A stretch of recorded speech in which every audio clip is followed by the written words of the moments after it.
Hello, welcome to my latest Diorama video. As you might have guessed from the thumbnail, it's that time of year again where I try to smuggle a diorama into a painting exhibition. I've been successful the last 2 years, but each year I'm increasing the depth with the ultimate aim to one day have it so deep they have to erect barriers so people can walk around it. So fingers crossed number 3 gets in.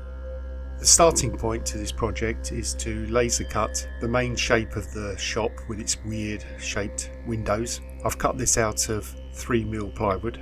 Then I need to make the protruding bit at the bottom that you always see on buildings, and I've no idea what it's called, but I sort of think it's to stop the building edges fraying.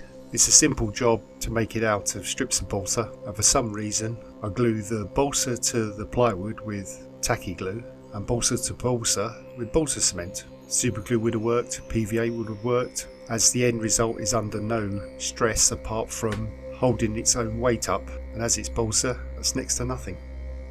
Here I'm trying to carve in a little detail, and it's just a line that goes along the whole thing, a bit like what you'll see as a skirting board. Hey, that's a light bulb moment. Maybe you could call this whole bottom bit a shop skirting board.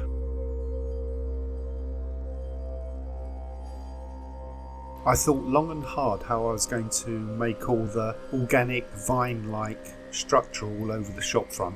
For ages I was going to laser cut layers of cardboard, but as these vines need to intertwine with each other, I couldn't quite work out how to do that. So I chose to use clay, and the clay of choice is milliput. Because I'm sticking it straight to the board, I needed a clay that would air dry. For years I always got milliput fine, so I thought that was the best. But I'm now actually preferring the cheaper standard, as when you're using it, it's a lot softer. So my starting point was the surround around the front door. So after mixing the two parts of the milliput together, I rolled out some thin sausages. Can't really call them sausages, more like thin spaghetti, which wasn't easy, and started to make the surround. I was very much on a learning curve here. The milliput wasn't quite sticking to the wood well enough, so I thought I'd try some of this stuff I've got for gluing Super Sculpey to itself. It's kind of like a liquid Super Sculpey. I was sceptical, but it did actually work quite well. I thought rolling out these spaghetti sausage things was going to get old very quickly, so I found online this machine to make them for you, and the next day delivery and I'm away. The contraption is an all metal construction, and it needs to be, as I can feel a lot of pressure inside it, but on the first try it seems to be working really well. It occurred to me using that Super Sculpey glue probably wasn't a good idea, as it needs heat to firmly cure, so I'm reverting back to the good old faithful tacky glue. Here I'm just letting the clay fall into nice natural curves, winding its way around the shop front, and I need some of it to go across the window openings. Now I'm hoping while it dries it won't stick to the silicone mat I've got underneath everything. It shouldn't, as virtually nothing sticks to silicone, but you never know, when you want it to not do something, it tends to.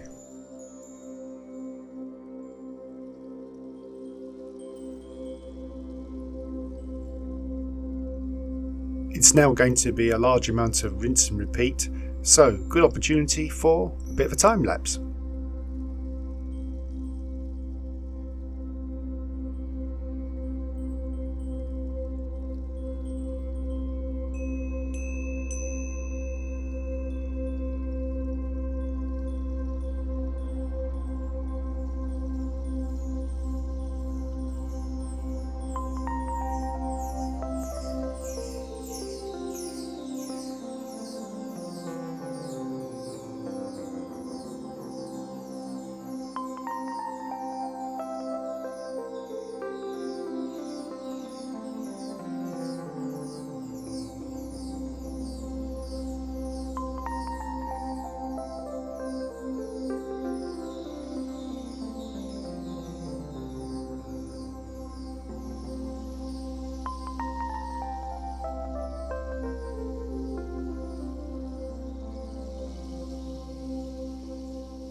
I want some even thinner lines, so I could use a smaller hole on the extruding device, but I thought I'd give this relief outline stuff a go, made by Pebio?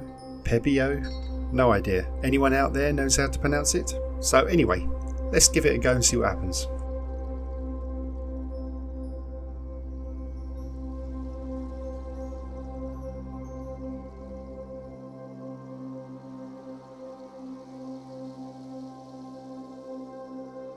Now I just have to repeat the whole process for the door.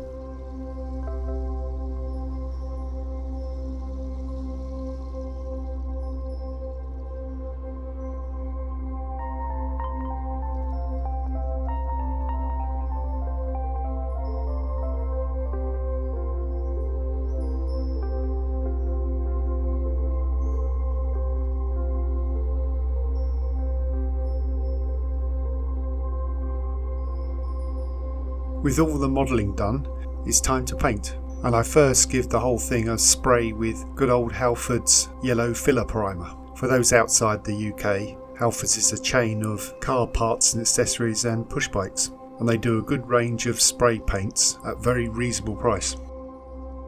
Next I mix up a blue colour that's going to be the predominant colour and paint that all over except for a little bit around the edges, which is some white stonework.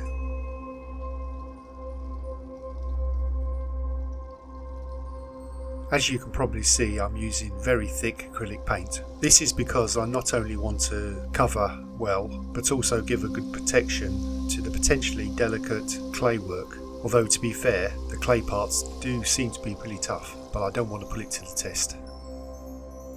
The next stage is to pick out a slightly different blue and paint that in random patches around the shop front.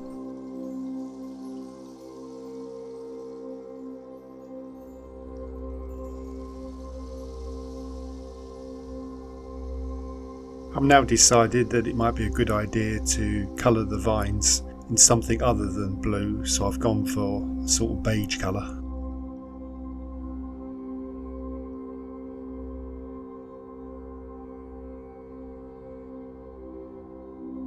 As you can tell, I haven't got a massive plan to this, so I'm just winging it, and I've now decided to pick out some areas in dark blue.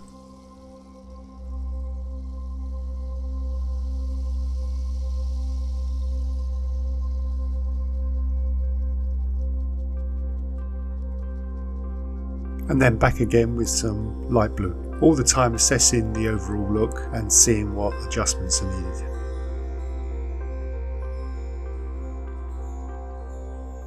Now the main painting's done, I'm starting to think about the glass. I have some sheets of acrylic that are a little bit on the thick side, but I think I can make it do. Plus being so thick would mean there's no chance of it flexing and breaking the clay vines that go across it. Cutting the acrylic is no problem if you just want to slice a bit off, as it just needs a very small scoring, then a bit of force to snap it in half. Works very similar to real glass. The problem is I've got to cut where the door goes out, as that's on a different level. So I'm using my rotary tool to just cut its way through, which worked fine and quite quickly, except for one major issue. What's not obvious is the cutting wheel is chucking semi-molten bits of acrylic over my face. I've got eye protection, but not face protection.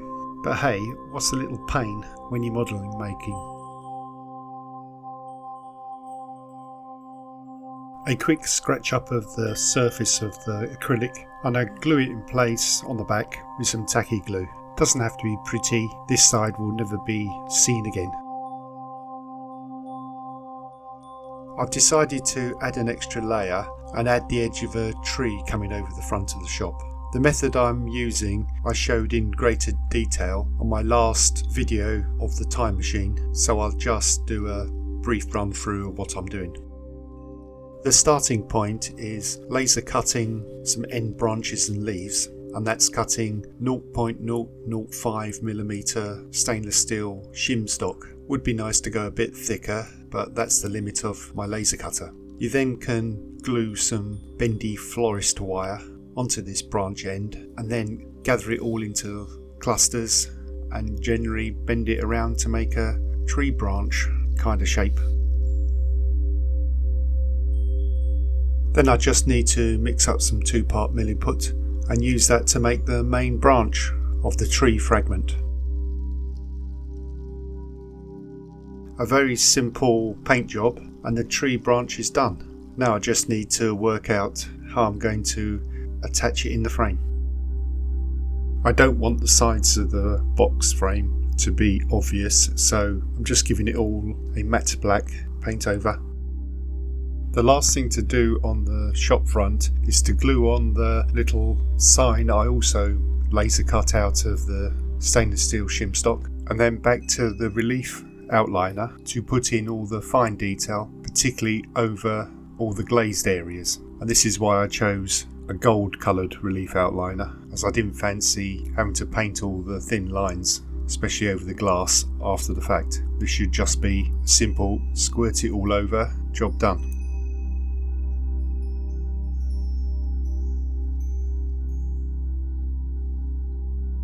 For the tree branch, I've decided to flatten it out as much as possible and then hot glue it into the corner. Now I've put the tree branch in place, I'm going to have to build some sort of insert where the shop front can rest on, not touching the branch. So it's quite straightforward. I just need to glue in some strips of wood, avoiding the tree branch, and the shop front can happily sit on top of that. The last main thing to do is paint a background to the shop. I don't want this to have any details, just a blurry indication that something's going on in there. And the best paints to use for making everything blend together lovely is oils. I'm not using regular oils, I'm using alkyds, which are oil paints that have a fast drying component added to them. So instead of taking days to dry, they only take 2 or 3 hours if you paint them thin enough. It'll still be days if you put it on quite thick. I've popped the shop front into the frame. It seems to be sitting there quite well, so I can add the back spacer to make the painted background a little bit further away. Then seal the back up and it's done.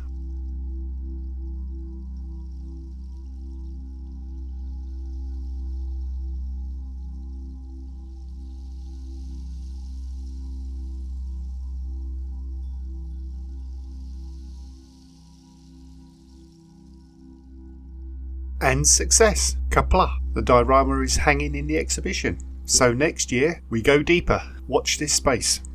And just in case you're interested, here's my conventional paintings I managed to get in the exhibition as well. Thanks for watching, and next time I'll be back to the more normal stuff. Goodbye!